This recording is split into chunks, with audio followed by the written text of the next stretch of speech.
السلام علیکم ورحمۃ اللہ وبرکاتہ۔ الحمد للہ رب العالمین، واشہد ان لا الہ الا اللہ وحدہ لا شریک لہ، واشہد ان محمدا عبدہ ورسولہ۔ یا ایہا الذین آمنوا اتقوا اللہ حق تقاتہ ولا تموتن الا وانتم مسلمون۔ اما بعد فإن خیر الحدیث کتاب اللہ، وخیر الہدی ہدی محمد صلی اللہ علیہ وسلم، وشر الامور محدثاتها وکل محدثۃ بدعہ وکل بدعۃ ضلالہ وکل ضلالۃ فی النار۔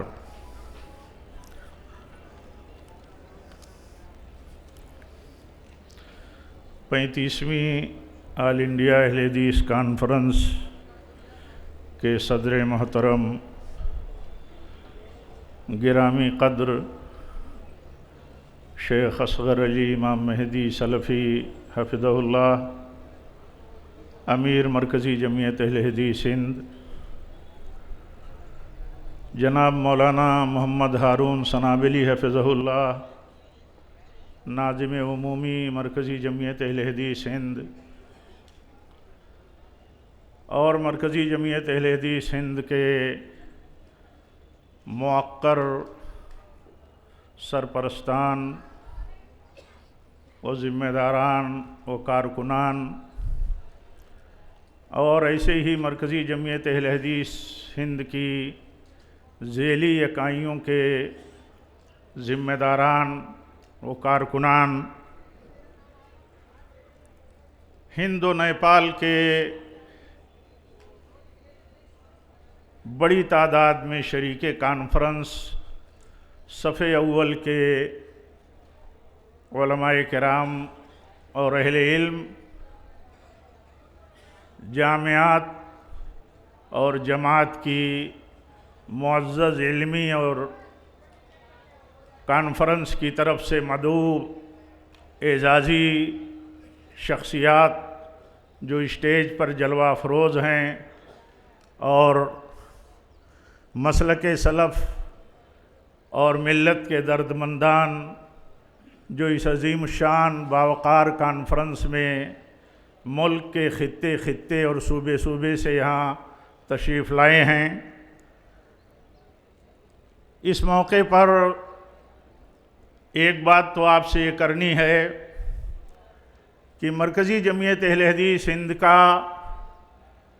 جو یہ اسٹیج ہوتا ہے، جو آل انڈیا اہل حدیث کانفرنس ہوتی ہے، اس کی ایک بڑی اور عظیم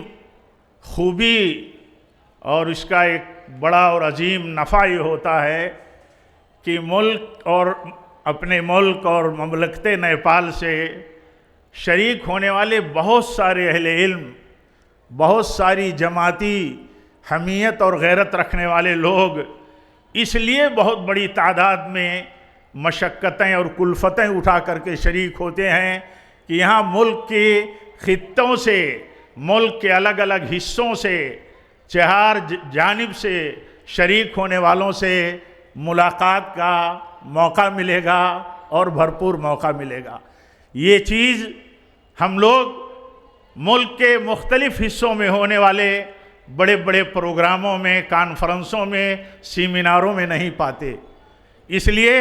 یہ بہت بڑی خوبی ہے۔ اس اعتبار سے بھی مرکزی جمعیت اہل حدیث ہند کی طرف سے آل انڈیا اہل حدیث کانفرنس کا انعقاد بڑا معنی خیز ہے، بڑا مفید ہے۔ علماء کا علماء سے ملنا، علماء جو علماء کی قدر جانتے ہیں، ان کے مقام اور حیثیتوں کو جانتے ہیں، ان سے محبتیں کرنے والے حقیقت میں علماء سے علماء ہی ہوتے ہیں، تو ان سے ملاقات جماعتی نسبت پر، مسلک کی نسبت پر، عقیدے کی نسبت پر، دین اور علم کی نسبت پر، دعوت کی نسبت پر، یہ بہت عظیم چیز ہے۔ یہ چیز ہم کہیں نہیں پا سکتے، نہ کہیں یہ چیز دیکھی جاتی ہے۔ اگر میں یہ کہوں تو حق بجانب ہوں گا، شاید حق بجانب ہوں کہ ہمارے اپنے صوبوں اور علاقوں میں ہونے والی کانفرنسوں میں بھی ان علاقوں اور صوبوں کے لوگ اتنی تعداد میں نہیں شریک ہوتے جتنی بڑی تعداد میں مرکزی جمعیت اہل حدیث ہند کی آل انڈیا اہل حدیث کانفرنس میں ان صوبوں سے لوگ آ کر کے شریک ہوتے ہیں۔ تو یہ ایک پہلو یہ جو میں محسوس کر رہا تھا، میں نے آپ کے سامنے رکھنا مناسب سمجھا، اور میں سمجھتا ہوں کہ شاید یہ ہمارے اپنے دل کی بات ہو اور آپ کی ہمارے سب کی نہ ہو، لیکن یقیناً اکثر لوگوں کی یہ دل کی بات ہوگی، اور یہ عملی بات ہے کہ ہم ایک دوسرے سے ملنے کے لیے احباب جماعت، علماء جماعت سے مل کر کے یہاں بہت سارے تبادلے خیال کرتے ہیں۔ اس لیے یہ اجتماع اس پہلو سے بہت مفید ہے۔ یہ اجتماع جماعت کے پلیٹ فارم سے، مرکزی جمعیت اہل حدیث کے پلیٹ فارم سے یہ 35واں اجتماع ہے۔ یہ 35واں اجتماع یہاں علماء سے ملنے، آپ سے ملنے، آپ علماء سے ملنے، ان کو دیکھنے کے لیے جس وفور شوق سے آتے ہیں، اس کا آپ جو ملاقاتیں کرتے ہیں اور یہاں ملاقاتیں ہوتی ہیں تو اندازہ ہوتا ہے۔ آج سوشل میڈیا کے دور میں لوگ ایک دوسرے کو سنتے رہتے ہیں، دیکھتے رہتے ہیں اسکرینوں پر، لیکن ملتے ہیں تو ایسا لگتا ہے کہ لوگ ایک دوسرے سے بالمشافہ ملنا چاہتے ہیں۔ یہ بہت بڑی چیز ہے ہمارے آپ کے اہل علم علماء اور اہل جماعت اور جمعیت اور آپ کے بیچ میں، یہ بہت بڑی بات ہے۔ اسی لیے اتنی بڑی تعداد میں لوگ جو حقیقت میں محبت رکھنے والے ہیں جماعت سے اور جمعیت سے، وہ شریک ہوتے ہیں۔ یہ جمعیت سے محبت کی دلیل ہے۔ بہت ساری مشکلات ہیں سفر میں اور پہنچنے کے بعد، لیکن نہیں کوئی پرواہ کرتا ہے۔ ہر آدمی کی زبان پر میں دیکھتا ہوں یہی بات ہوتی ہے کہ ہماری جماعت سے محبت ہے، ہم جماعت سے الگ کیسے رہ سکتے ہیں۔ اللہ کا فضل ہے، 5 سال کے ایک بڑے وقفے کے بعد پھر ہم آج یہاں جمع ہوئے، اور ایک دوسرے سے ملاقات اور ایک دوسرے سے تبادلے خیال اور یہ محبتوں کا جو سلسلہ بنا، اس کی بنیاد پر میں مبارکباد دیتا ہوں مرکزی جمعیت اہل حدیث ہند کے امیر محترم اور ان کی ٹیم کو کہ انہوں نے کافی کوششیں کر کے، محنتیں کر کے اتنے عظیم کانفرنس کا اہتمام کیا ہے۔ اللہ تعالیٰ اخلاص دے ہم سب کو اور ہم سب کی کوششوں کو مفید اور برابر کرے۔ اس موقع پر جب یہاں احترام انسانیت کانفرنس کے اسٹیج پر بہت سارے مذاہب کے، بہت سارے دھرم کے گرو اور دھرموں کے ایکسپرٹ یہاں موجود ہیں، تو آپ ان کی زبانوں سے سنیں گے۔ ابھی آپ نے ایک اسپیچ سنی، آگے بھی آپ سنیں گے کہ احترام انسانیت مختلف مذاہب کے یہاں کیا کنسپٹ ہے، اس کا کیا مفہوم ہے، اس کا اور کیا تقاضے ہیں اس کے۔ ابھی بہت اچھی بات لگی کہ آپ نے کہا مجھ سے پہلے دھرم گرو نے کہ ہم سننے کے بعد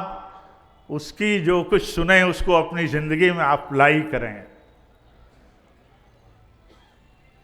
میں نے کہیں دیکھا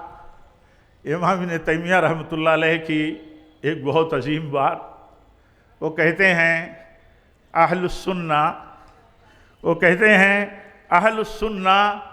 ہم عالم بالحق واکرم بالخلق۔ امام ابن تیمیہ رحمۃ اللہ علیہ فرماتے ہیں اہل سنت یہ سب سے زیادہ حق کا علم رکھتے ہیں، سب سے زیادہ حق کا علم اہل سنت، اور اہل سنت جو حقیقت میں اہل الحدیث ہی اصل اہل سنت ہیں، ان کے پاس حق کا علم سب سے زیادہ ہے دوسروں کے مقابل میں، اور یہ مخلوق کے ساتھ سب سے زیادہ کریم ہیں، سب سے زیادہ اچھا برتاؤ کرنے والے ہیں، سب سے زیادہ رحم کرنے والے ہیں، سب سے زیادہ ان کے حقوق کو جاننے والے ہیں، اور سب سے زیادہ مخلوق کا احترام دائرے میں رہتے ہوئے کس طرح کرنا ہے سب سے بہتر ڈھنگ سے یہی جانتے ہیں۔ تو مجھے بڑا اچھا لگا کسی تجربے کار کسی ایکسپرٹ،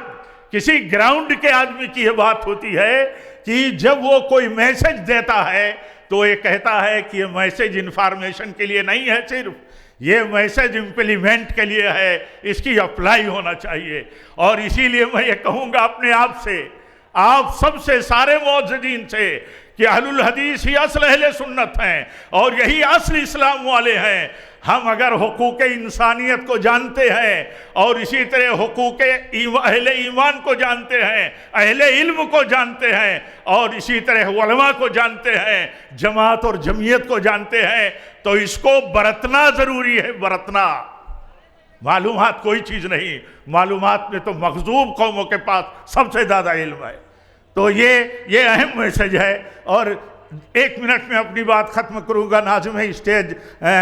آگے مجھے 10 منٹ کا وقت بارہ دیا تھا آپ نے، لیکن بہت تھا۔ میں تو درخواست کر رہا تھا اپنے ذمہ داروں سے کہ میرا وقت زیادہ مفید جن کو بولنا ہے انہیں دیا جاتا تو مجھے زیادہ خوشی ہوتی، لیکن کانفرنس میں شریک تھا اور حکم کا پابند ہوں تو مجھے حاضر ہونا پڑا۔ ایک بات اور کہوں گا، احترام انسانیت کے نام پر، احترام انسانیت ایک اسلام کا بنیادی پہلو ہے۔ اس کے تصور کو واضح کرنا، اس کے دائرے کار کو واضح کرنا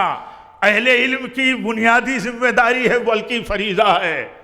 احترام انسانیت اسلام کا ایک بنیادی پہلو ہے، اس کے دائرے کار کو واضح کرنا بہت ضروری ہے، بڑا نازک پہلو ہے۔ موضوع جیسے وقت کے تقاضے کا سب سے اور بڑا بنیادی اور اہم موضوع ہے، ویسے اس کے پہلوؤں پر نظر رکھنا، غور کرنا، اس کو سمجھنا سمجھانا اس سے زیادہ اہم موضوع ہے۔ کہیں احترام انسانیت کے نام پر عقیدہ برباد نہ ہو، توحید برباد نہ کی جائے، ولا اور برا کے اصول کو ختم نہ کر دیا جائے اور کھیل بنا دیا جائے، احترام انسانیت اور رواداری کے نام پر دین کا تلاعب ہونے لگے۔ یہ بہت نازک مسئلہ ہے، اس لیے میں اپنے علماء سے، اپنے دعات سے، جماعت کے ملک اور بیرون ملک کے ذمہ داروں سے جو دعوت اور اسلام کی دعوت اور مزاج کی نزاکتوں کو سمجھتے ہیں، اس کے دائرے کار پر بات کریں تاکہ لوگ اور ہم سمجھ سکیں کہ احترام انسانیت کا معنی کیا ہے۔ دنیاوی مسئلوں میں، دنیاوی معاملات میں احترام انسانیت کا تقاضا یہ ہے کہ سب برابری ہو، عدل ہو، انصاف ہو، حسن سلوک ہو، اخلاق اور مروتیں ہوں، ظلم نہ ہو، کسی پر ظلم نہ ہو۔ ہمارے نبی صلی اللہ علیہ وسلم نے بات کہی ہے، میں دوسرے دھرم کے گروؤں اور ایکسپرٹ سے کہوں گا کہ اللہ کے نبی نے فرمائی ہے یہ بات کہ ظالم کے خلاف